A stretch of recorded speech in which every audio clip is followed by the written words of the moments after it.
ಎಲ್ಲರಿಗೂ ನಮಸ್ಕಾರ. ಪಾಪ ಈ ಜಗತ್ತಿಗೆ ಬಂತು ಸರಿ, ಆದ್ರೆ ಅದನ್ನ ಪೂರ್ತಿಯಾಗಿ ಶಾಶ್ವತವಾಗಿ ತೆಗೆದುಹಾಕೋದು ಹೇಗೆ? ಇವತ್ತು ನಾವು ಇದೇ ವಿಷಯದ ಬಗ್ಗೆ ಮಾತಾಡೋಣ. ಸೃಷ್ಟಿಯಿಂದ ಪಾಪವನ್ನ ಹೇಗೆ ಹಂತ ಹಂತವಾಗಿ ನಿರ್ಮೂಲನೆ ಮಾಡಲಾಗುತ್ತೆ ಅನ್ನೋ ಒಂದು ಪ್ರವಾದನಾತ್ಮಕ ಟೈಮ್ಲೈನ್ ಅನ್ನ ನೋಡೋಣ. ಹಾಗಾದ್ರೆ ಮೂಲ ಪ್ರಶ್ನೆ ಏನು ಅಂದ್ರೆ, ಸೃಷ್ಟಿಯಿಂದ ಪಾಪವನ್ನ ಕೊನೆಗೆ ಪರ್ಮನೆಂಟ್ ಆಗಿ ತೆಗೆದುಹಾಕೋದು ಹೇಗೆ? ಇದಕ್ಕೆ ಉತ್ತರ 5 ಮುಖ್ಯ ಹಂತಗಳಲ್ಲಿ ಸಿಗುತ್ತೆ. ಬನ್ನಿ ಮೊದಲನೇ ಹಂತದಿಂದ ಶುರು ಮಾಡೋಣ. ಸರಿ, ನಮ್ಮ ಈ ಪಯಣದಲ್ಲಿ 5 ಮುಖ್ಯ ಘಟನೆಗಳಿವೆ. ಮೊದಲಿಗೆ ಪುನರುತ್ಥಾನ, ಆಮೇಲೆ 1000 ವರ್ಷಗಳ ರಾಜ್ಯ, ನಂತರ ಒಂದು ಅಂತಿಮ ದಂಗೆ, ಆ ಬಳಿಕ ಮಹಾ ನ್ಯಾಯ ತೀರ್ಪು ಮತ್ತು ಕೊನೆಗೆ ಸೃಷ್ಟಿಗೆ ಸಿಗುವ ಶಾಶ್ವತವಾದ ವಿಶ್ರಾಂತಿ. ಒಂದೊಂದಾಗಿ ನೋಡೋಣ. ಈ ಟೈಮ್ಲೈನ್ ಶುರುವಾಗೋದೇ ಭೂಮಿಯ ಮೇಲೆ ಒಂದು ದೊಡ್ಡ ಸಂಕಷ್ಟದ ಸಮಯದ ನಂತರ. ಈ ಘಟನೆನೇ ಮೊದಲನೇ ಹಂತಕ್ಕೆ ದಾರಿ ಮಾಡ್ಕೊಡುತ್ತೆ. ಅದೇ ತುತೂರಿ ಮತ್ತು ಪುನರುತ್ಥಾನ. ಮೊದಲ ಪುನರುತ್ಥಾನ ಅನ್ನೋದು ಸುಮ್ನೆ ಒಂದೇ ಸಲ ಆಗ್ಬಿಡೋದಲ್ಲ. ಅದಕ್ಕೂ ಮುಂಚೆ ಕೆಲವು ಮುಖ್ಯ ಘಟನೆಗಳು ನಡಿಬೇಕು. ಒಂದು ಸರಣಿನೇ ಇದೆ. ಅಂದ್ರೆ 1,44,000 ಜನರಿಗೆ ಮುದ್ರೆ ಹಾಕೋದ್ರಿಂದ ಹಿಡಿದು ಕೊನೆಗೆ 7ನೇ ತುತೂರಿ ಮೊಳಗೋವರೆಗೂ ಪ್ರತಿಯೊಂದು ಸ್ಟೆಪ್ ಕೂಡ ಮುಂದಿನ ಘಟನೆಗೆ ದಾರಿ ಮಾಡಿಕೊಡುತ್ತೆ. ಹೌದು, ಈ ಮೊದಲ ಪುನರುತ್ಥಾನ ಅನ್ನೋದು ತಕ್ಷಣ ಆಗುವಂಥದ್ದಲ್ಲ. ಅದೊಂದು ನಿಖರವಾದ ಪ್ರಕ್ರಿಯೆ. ಮೊದಲು ಹುತಾತ್ಮರ ಸಂಖ್ಯೆ ಪೂರ್ತಿಯಾಗ್ಬೇಕು, ಆಮೇಲೆ ಕರ್ತನು ಕಾಣಿಸ್ಕೊಳ್ತಾನೆ, ತುತೂರಿ ಶಬ್ದ ಕೇಳುತ್ತೆ, ಅದಾದ ನಂತರವೇ ಸತ್ತವರು ಎದ್ದು ಬೇರೆ ರೂಪ ಪಡೆದು ಗಾಳಿಯಲ್ಲಿ ಮೇಲಕ್ಕೆ ಹೋಗ್ತಾರೆ. ಇದೊಂದು ಸರಪಳಿಯ ಹಾಗೆ. ಹಾಗಾದ್ರೆ ಈ ಪುನರುತ್ಥಾನದ ಉದ್ದೇಶ ಏನು? ಬರೀ ಸತ್ತವರನ್ನ ಬದುಕಿಸೋದಷ್ಟೇನಾ? ಇಲ್ಲ, ಖಂಡಿತ ಇಲ್ಲ. ಅದರ ಉದ್ದೇಶ ಅದಕ್ಕಿಂತ ದೊಡ್ಡದು. ಇದು ದೇವದೂತರ ಸಮೂಹಕ್ಕೆ ದೇವರ ಪ್ರೀತಿ ಮತ್ತು ನ್ಯಾಯ ಎಂಥದ್ದು ಅಂತ ತೋರಿಸುವ ಒಂದು ಅಂತಿಮ ಸಾಕ್ಷಿಯಾಗಿ ನಿಲ್ಲುತ್ತೆ. ಇಲ್ಲಿ ಒಂದು ಇಂಟ್ರೆಸ್ಟಿಂಗ್ ಪಾಯಿಂಟ್ ಇದೆ, ಅದನ್ನ ಗಮನಿಸ್ಬೇಕು. ಸ್ವರ್ಗದಲ್ಲಿ ಶುದ್ಧೀಕರಣದ ಕೆಲಸ ನಡೀತಾ ಇದ್ರೆ ಅದೇ ಸಮಯದಲ್ಲಿ ಭೂಮಿಯ ಮೇಲೆ ನ್ಯಾಯ ತೀರ್ಪಿನ ಪ್ರಕ್ರಿಯೆ ಶುರುವಾಗತ್ತೆ. ಅಂದ್ರೆ ಒಂದೇ ಸಮಯದಲ್ಲಿ ಒಂದು ಕಡೆ ವಿಮೋಚನೆ, ಇನ್ನೊಂದ್ ಕಡೆ ತೀರ್ಪು ಒಟ್ಟೊಟ್ಟಿಗೆ ನಡೆಯುತ್ತೆ. ಸರಿ, ಈ ಆರಂಭಿಕ ನ್ಯಾಯ ತೀರ್ಪುಗಳೆಲ್ಲ ಮುಗಿದ ಮೇಲೆ ಕಥೆ ಒಂದು ಹೊಸ ತಿರುವು ಪಡೆಯುತ್ತೆ. ಸೃಷ್ಟಿ ಒಂದು ಹೊಸ ಯುಗಕ್ಕೆ ಕಾಲಿಡುತ್ತೆ. ಅದೇ 1000 ವರ್ಷಗಳ ರಾಜ್ಯ. ಸೈತಾನನನ್ನ ಪಾತಾಳದಲ್ಲಿ ಬಂಧಿಸಿದ ತಕ್ಷಣ ತುಂಬಾ ದೊಡ್ಡ ಬದಲಾವಣೆಗಳಾಗುತ್ತೆ. ಸಾಂಕೇತಿಕವಾಗಿಯೂ ಸರಿ, ಅಕ್ಷರಶಃ ಕೂಡ. ಇದು ಹಳೆಯುಗದ ಅಂತ್ಯ ಮತ್ತು ಒಂದು ಹೊಸ ಯುಗದ ಆರಂಭವನ್ನ ಸೂಚಿಸುತ್ತೆ.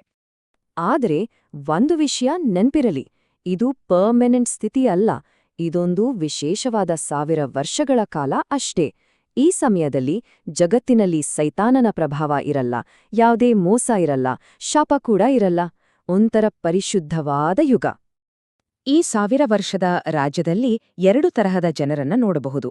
ಒಂದು ಕಡೆ ಯಾಜಕರು ಅಂದ್ರೆ ವಧು, ಇನ್ನೊಂದು ಕಡೆ ಸಾಮಾನ್ಯ ಜನರು ಅಂದ್ರೆ ಜನಾಂಗಗಳು. ಯಾಜಕರು ಆಧ್ಯಾತ್ಮಿಕ ದೇಹ ಹೊಂದಿ ಹೊಸ ಜೆರುಸಲೇಮಿನ ಒಳಗೆ ವಾಸಿಸ್ತಾರೆ. ಅವರು ಮದುವೆಯಾಗಲ್ಲ, ದೇವದೂತರ ಹಾಗೆ ಇರ್ತಾರೆ ಮತ್ತು ಕ್ರಿಸ್ತನ ಜೊತೆ ಆಳ್ವಿಕೆ ಮಾಡ್ತಾರೆ. ಅದೇ ಇನ್ನೊಂದು ಕಡೆ ಜನರು ಲೌಕಿಕ ದೇಹ ಹೊಂದಿ ನಗರದ ಹೊರಗಿರ್ತಾರೆ.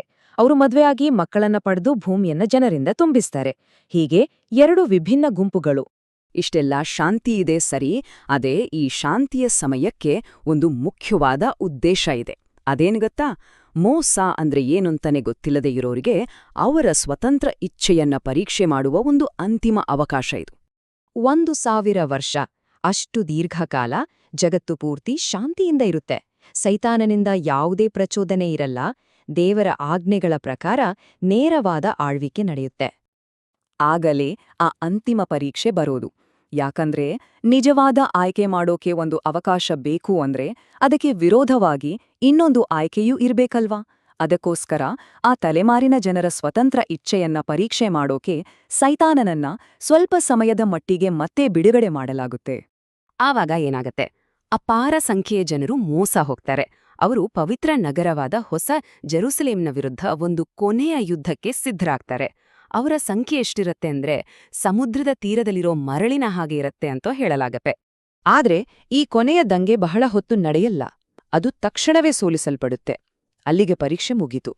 ಇನ್ನು ಮೋಸದ ಮೂಲವಾದ ಸೈತಾನನನ್ನ ಸೃಷ್ಟಿಯಿಂದ ಶಾಶ್ವತವಾಗಿ ತೆಗೆದುಹಾಕಲಾಗುತ್ತೆ. ಸರಿ, ಈಗ ಮುಂದಿನ ಹಂತಕ್ಕೆ ಹೋಗೋಣ. ಇದು ಅಂತಿಮ ನ್ಯಾಯ ತೀರ್ಪು. ಇಲ್ಲಿ ಈ ಹಿಂದೆ ಬದುಕಿದ್ದ ಪ್ರತಿಯೊಬ್ಬ ವ್ಯಕ್ತಿಯ ಲೆಕ್ಕವನ್ನು ಕೇಳಲಾಗುತ್ತೆ. ಈ ನ್ಯಾಯತೀರ್ಪು ಮೊದಲ ಪುನರುತ್ಥಾನದಲ್ಲಿ ಭಾಗಿಯಾದವರಿಗೆಲ್ಲ, ಇದು ಉಳಿದ ಎಲ್ಲರಿಗಾಗಿ. ಎಲ್ಲಿ ದೊಡ್ಡವರು ಚಿಕ್ಕವರು ಅನ್ನೋ ಭೇದವಿಲ್ಲದೆ ಎಲ್ಲರೂ ಸಿಂಹಾಸನದ ಮುಂದೆ ನಿಲ್ತಾರೆ. ಪ್ರತಿಯೊಬ್ಬರಿಗೂ ಅವರವರ ಕೆಲ್ಸಕ್ಕೆ ತಕ್ಕಂತೆ ತೀರ್ಪು ಸಿಗುತ್ತೆ. ಇಲ್ಲಿ 2 ಸಾಧ್ಯತೆ: ಒಂದು ಜೀವಕ್ಕೆ ಪುನರುತ್ಥಾನ, ಇಲ್ಲಾಂದ್ರೆ ನ್ಯಾಯತೀರ್ಪಿಗೆ ಪುನರುತ್ಥಾನ. ಯಾರ ಹೆಸರು ಜೀವದ ಪುಸ್ತಕದಲ್ಲಿರಲ್ವೋ ಅವರನ್ನ ಬೆಂಕಿಯ ಕೆರೆಗೆ ಹಾಕಲಾಗುತ್ತೆ. ಕೊನೆಗೆ ಬರೀ ವ್ಯಕ್ತಿಗಳಲ್ಲ, ಮರಣ ಮತ್ತು ಪಾತಾಳವನ್ನೇ ಬೆಂಕಿಯ ಕೆರೆಗೆ ಎಸೆಯಲಾಗುತ್ತೆ. ಅಂದ್ರೆ ಪಾಪದ ಪರಿಣಾಮಗಳೇ ನಾಶವಾಗುತ್ತೆ. ಇಷ್ಟೆಲ್ಲ ಆದ್ಮೇಲೆ, ಅಂದ್ರೆ ನ್ಯಾಯತೀರ್ಪು ಮುಗಿದು ಪಾಪ ಮತ್ತು ಸಾವಿನ ಮೂಲವನ್ನೇ ನಾಶ ಮಾಡಿದ್ಮೇಲೆ, ಸೃಷ್ಟಿ ಕೊನೆಗೂ ತನ್ನ ಪರಿಪೂರ್ಣ ಶಾಶ್ವತವಾದ ಸ್ಥಿತಿಯನ್ನ ತಲುಪುತ್ತೆ. ಇದೇ ನೋಡಿ ಅಂತಿಮ ಗುರಿ: ಸೃಷ್ಟಿ ಪೂರ್ತಿಯಾಗಿ ಶುದ್ಧೀಕರಣ ಆಗೋದು. ಇಲ್ಲಿರೋ ಜೀವಿಗಳಿಗೆ ಪರಿಪೂರ್ಣವಾದ ಸ್ವತಂತ್ರ ಇಚ್ಛೆ ಇರುತ್ತೆ. ಅಂದ್ರೆ ಅವರು ಮತ್ತೆ ಪಾಪ ಮಾಡೋ ಸಾಧ್ಯತೆಯೇ ಇರಲ್ಲ, ಸಾಯೋ ಪ್ರಶ್ನೆಯೇ ಬರಲ್ಲ. ದೇವತಾಶಾಸ್ತ್ರದ ಪ್ರಕಾರ ಇದು ಹೇಗೆ ಮುಕ್ತಾಯ ಆಗತ್ತೆ ಅಂದ್ರೆ, ಸೃಷ್ಟಿಯನ್ನ ರಕ್ಷಿಸೋಕೆ ಸೃಷ್ಟಿಯಾದ ಜೀವಿಯಾದ ಮಗನು ಆ ಪರಿಪೂರ್ಣಗೊಂಡ ಸೃಷ್ಟಿಯನ್ನ ತಂದೆಗೆ ವಾಪಸ್ ಒಪ್ಪಿಸೋದ್ರೊಂದಿಗೆ ಕೊನೆಯಾಗತ್ತೆ. ಆಗ ದೇವರು ಸರ್ವಸ್ವದಲ್ಲಿ ಸರ್ವಸ್ವವೂ ಆಗಿರ್ತಾನೆ. ಇಲ್ಲಿಯವರೆಗೆ ನಾವು ನೋಡಿದ ಈ ಇಡೀ ಘಟನೆಗಳ ಸರಣಿ ಆರಂಭದಿಂದ ಕೊನೆಯವರೆಗೆ ಒಂದು ನೇರವಾದ ಟೈಮ್ಲೈನ್ನಲ್ಲಿ ನಡೆಯುತ್ತೆ ಅಲ್ವಾ? ಆದ್ರೆ ಇದು ಅಂದ್ರೆ ಮನುಷ್ಯರ ದೃಷ್ಟಿಕೋನ. ನಾವು ಸಮಯವನ್ನ ನೋಡೋದೇ ಹಾಗೆ. ಆದ್ರೆ ಇದು ನಮ್ಮನ್ನ ಒಂದು ಆಳವಾದ ಪ್ರಶ್ನೆಯ ಹತ್ರ ತಂದು ನಿಲ್ಲಿಸುತ್ತೆ. ನಾವು ಇದನ್ನೆಲ್ಲ ಒಂದಾದ್ಮೇಲೆ ಒಂದು ನಡೆಯೋ ಘಟನೆಗಳಾಗಿ ನೋಡ್ತೀವಿ. ಆದ್ರೆ ಸಮಯವನ್ನೇ ಮೀರಿದ ದೈವಿಕ ದೃಷ್ಟಿಕೋನದಿಂದ ನೋಡಿದ್ರೆ ಈ ಎಲ್ಲವೂ, ಅಂದ್ರೆ ಭೂತಕಾಲ, ವರ್ತಮಾನ, ಭವಿಷ್ಯ ಎಲ್ಲವೂ ಒಂದೇ ಕ್ಷಣದಲ್ಲಿ ಅಸ್ತಿತ್ವದಲ್ಲಿದ್ರೆ ಹೇಗಿರುತ್ತೆ? ಬಹುಶಃ ಹಾಗೇ ಇರಬಹುದೇ? ಇದೊಂದು ನಾವು ಯೋಚಿಸಬೇಕಾದ ವಿಷಯ.